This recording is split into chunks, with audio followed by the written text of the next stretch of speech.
Here's how it hooked me and won't let go. I was topping off a water glass when the billionaire's mother tapped the table and signed one small word at me. Help, not loud, not dramatic, just the kind of quick motion only someone who actually speaks ASL would catch. And before my brain could warn my mouth, I signed back, "Are you okay?" And her face brightened like I'd just opened a window in a stuffy room. "Best salmon since Paris," she signed. "Thank you for seeing me," and those two words, seeing me, cut right through the armor I'd built from a year of being invisible at Morrow and Finch. You know what I mean?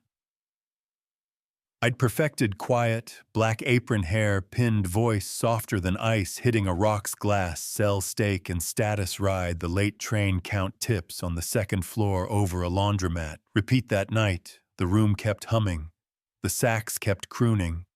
But her son stood up the way power stands. Like the floor moves to meet him, dark suit, that silvery confidence rich men inherit. Cole Harrington, and he said, "My mother's been trying to get your attention, you sign." And I said, "I do," told him she loved the salmon. Kept it simple, but he kept studying me like I was a painting. He might buy. "Where'd you learn?" he asked.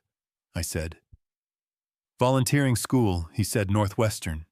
And my smile flickered, the way a lie wants to be true until someone says the exact word you've been hiding from, so I excused myself. Finished my tables and found a $200 tip sitting on a 30-minute ticket that felt less like generosity and more like surveillance. Yeah, that happened. On the train, my phone buzzed, unknown number. "Hey, it's Cole. I asked HR for your contact. My mother hasn't stopped talking about you. Would love to say thank you." And I stared at those words until they blurred, because doors swing open for men like him, for people like me. They're emergency exits only. I killed. The phone climbed the cracked stairs to my walk-up. Pulled the old lockbox from under the bed. Inside a Northwestern diploma, no one would hire me for a CPA license that made my hands shake, and a provisional patent with my name on it, from a life before I learned reputation doesn't have a court of appeals, back when I believed work and worth were the same, back before Owen Park smiled through the theft. Owen was the kind of boy you introduced to your mother. Warm laugh. Better shoulders, we built. Larkspur Analytics together shared a desk and a future. Then he filed paperwork. Without me, changed passwords, told investors I'd stolen. Froze my account, while he wrote emails that started with "for the good of the company." The charges didn't stick, but the stain did, so I disappeared. New zip code. Old fear. And then the next morning my phone lit up with a headline like a bad omen.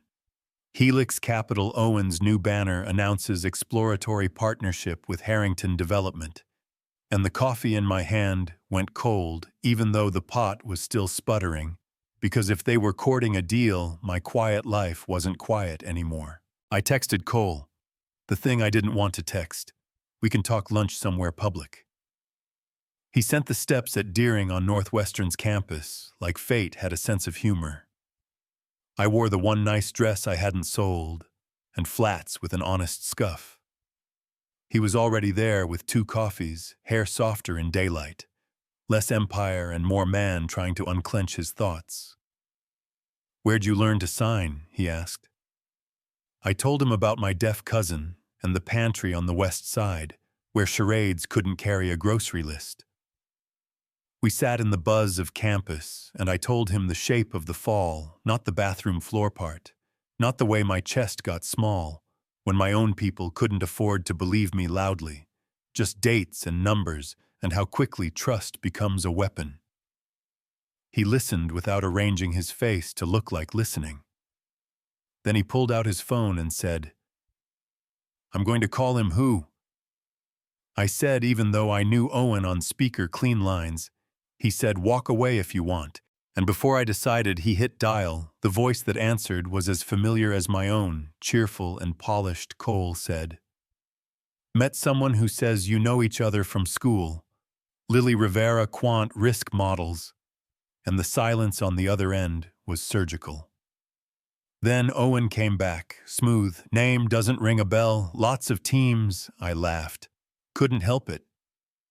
He heard something funny, he asked. Your memory? I said it's always been selective. And Cole ended it with, I'll circle back later, 4 words that landed like a verdict. We both knew the breadcrumb I'd just dropped. Northwestern. And that Owen would follow it. Cole said he didn't hide well, never needed to, must be nice, I said. He didn't flinch, said he had due diligence teams and a low tolerance for being lied to.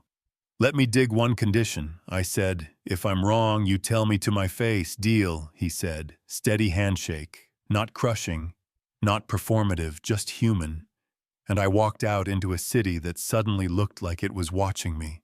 3 days later, his assistant ushered me into glass and walnut and air conditioning that hummed like money, and Cole walked in with sleeves rolled and a legal pad full of underlines. He said he lied. Timelines, authorship, a phantom researcher in Singapore, metadata showing 2 versions of patents, with my name erased in edits that matched the gap between my last commit and his first filing. My mouth went dry, he said. He was pulling out of the deal. I asked, and he said, then we make it illegal for him to sell what's yours. That's how the plan started. A technical clarification meeting where Owen would be forced to present his lead researcher when he refused.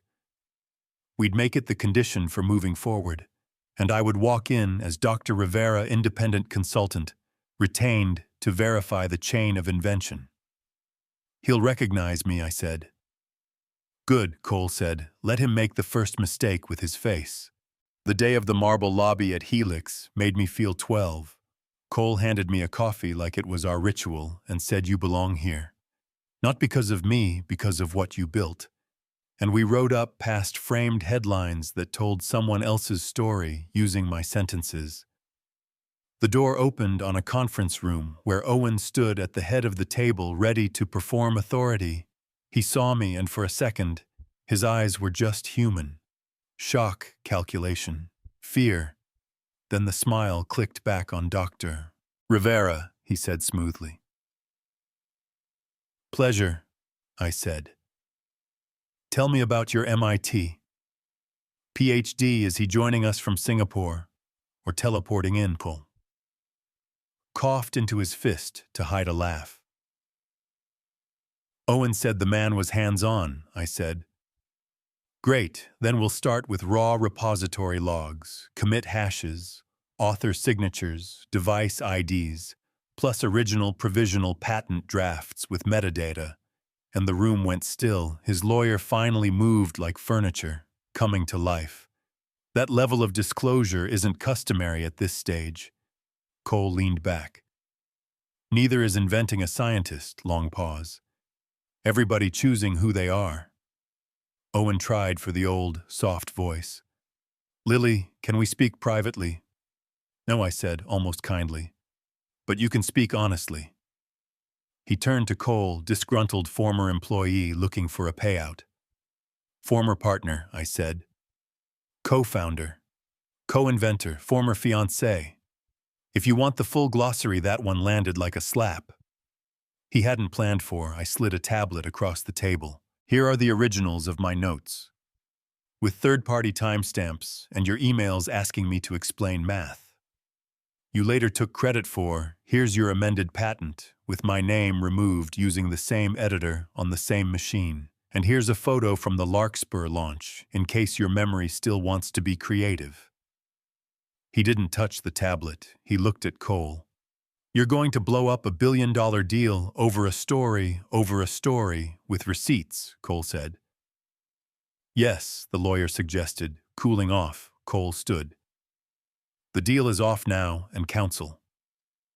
If your client tries to commercialize disputed assets, we'll seek an injunction so fast, his next call will be on a phone that doesn't get cell service. Owen's charm cracked. He pointed at me across the table. I made you, he hissed. And it was quiet and in a crooked way, true. He made me into someone who knew exactly what I would and wouldn't stand for, no. I said, smiling for the first time that day, "You taught me how to start over," and we left without looking back.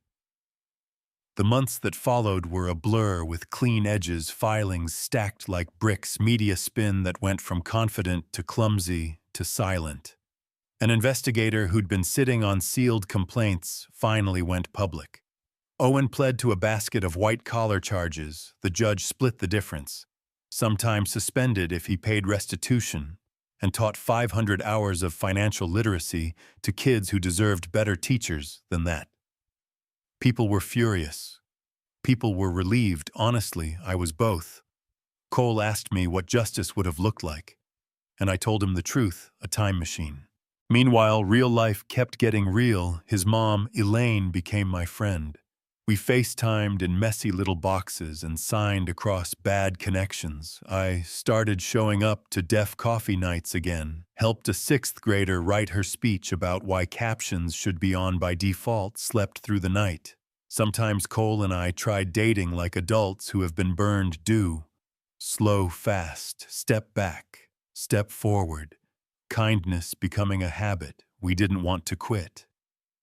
One morning in his too bright kitchen, he asked me to marry him with eggs, going cold on the stove, and I said, "Not yet, not because I didn't love him, I did, but because I wanted my name on the door before I put anyone else's next to it." He nodded, and I loved him more for not pretending that didn't sting 2 months later. Rivera Metrics launched in a co-working space that smelled like printer ink and optimism. Our first client felt like a miracle. The second felt like a vote. Elaine brought lemon cake and wrote me a note in looping letters, then signed over the paper to say what she really meant. Proud, proud, proud. And I tucked it where my diploma used to live. If you're waiting for one last scene picture. This a cafe in Pilsen, teenagers being loud. The way teenagers should, one kid with hearing aids that match his shoes. He catches me signing. "Thank you to the barista, because my hands are full," and signs back shy and quick, "You sign." I sign, "Yeah, you," he lights up his friends. Cheer, it's small and it's huge. I pay my bill and leave a big tip on purpose. Yes, I think about that. $200. Yes, I still flinch when unknown numbers pop up. Healing isn't a straight line, but I walk outside with my shoulders down, and the city feels less like weather and more like permission. So tell me this and say it honest. When is mercy right, and when does it just excuse the powerful? Who gets believed first?